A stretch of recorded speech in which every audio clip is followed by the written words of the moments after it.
Let me read to you a passage from the 11th chapter of St. John's Gospel, verses 45 to 56.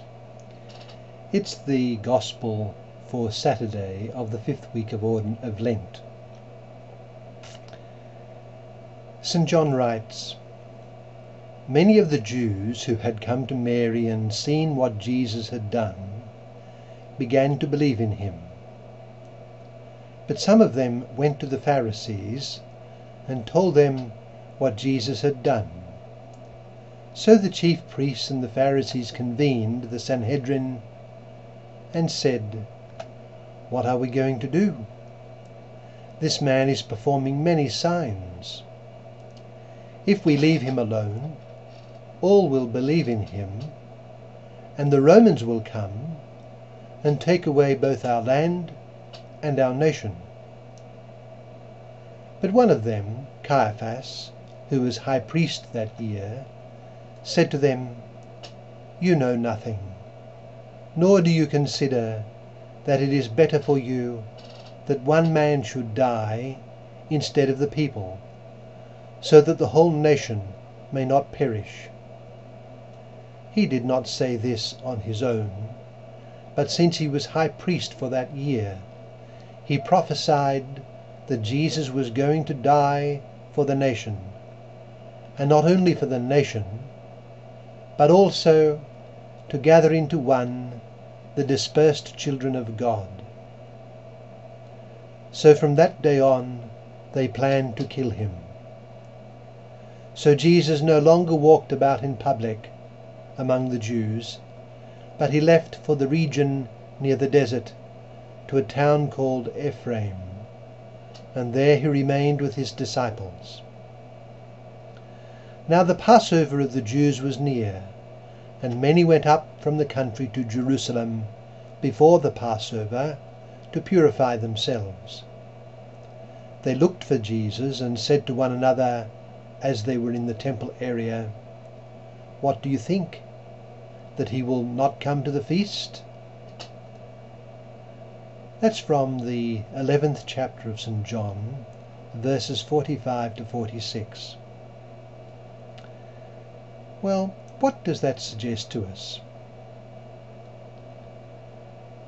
Well, a few important things strike us as we ponder on our gospel passage for today.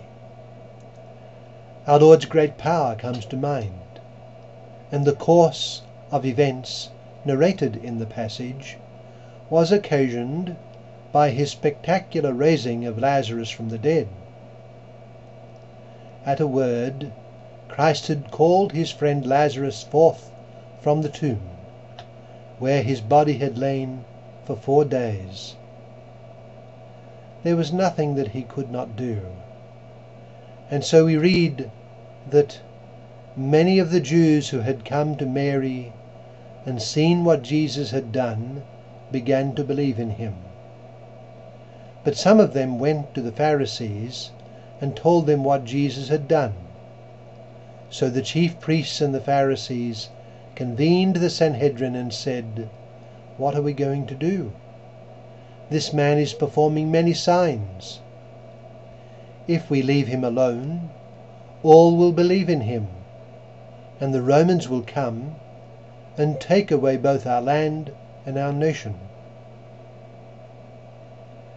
Our Lord's holiness and authority over both the natural elements and the things of God was leaving the nation's religious leaders confused and in a state of panic.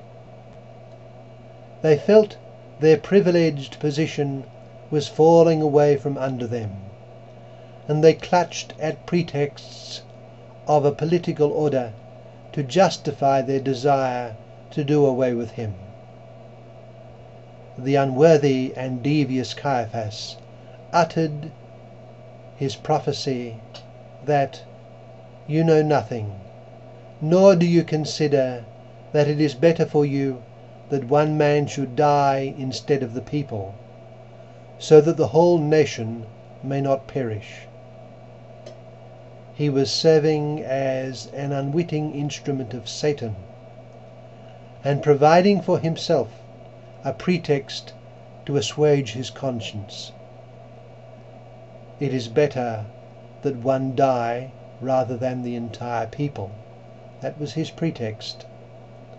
Little did he know how truly he spoke in a higher sense. Jesus would die not only for his own people, but for the world.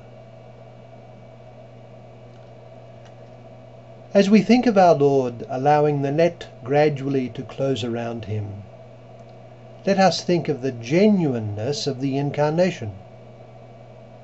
The great God truly became man and took unto himself the weaknesses and limitations of the human condition.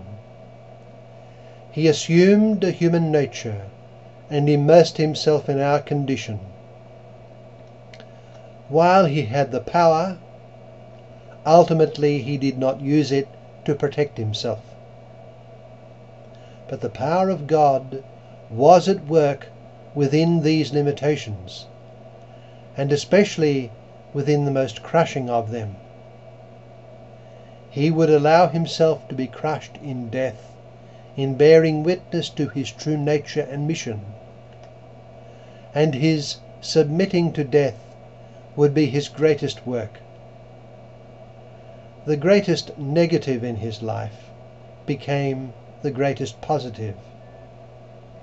There is nothing more negative in life than death, and so much good seems to come to nothing precisely by the arrival of death. His death, planned and orchestrated by his enemies, with Satan behind it all, was the means whereby he attained the goal of his life and of his mission. There is nothing he did during his life that could compare with what he did by means of his obedient death. The Pharisees who plotted against him, Caiaphas the high priest, and others of the Sanhedrin, thought they were solving their problem of having to endure the person of Jesus. They were instead serving our Lord's mission. The providence of God is all-powerful and all-encompassing. It will not lose out. So let us resolve to follow Christ in his path of trust in the plan of the Father. Whatever may happen, all things will come together for the good of those who love God and who trust him, and for the good of mankind. Life is complex and full of surprises, both good and bad. The important thing is the final upshot. The final upshot is determined, as with our Lord himself, most especially by our death and the way we die. This in turn will depend on how we have lived.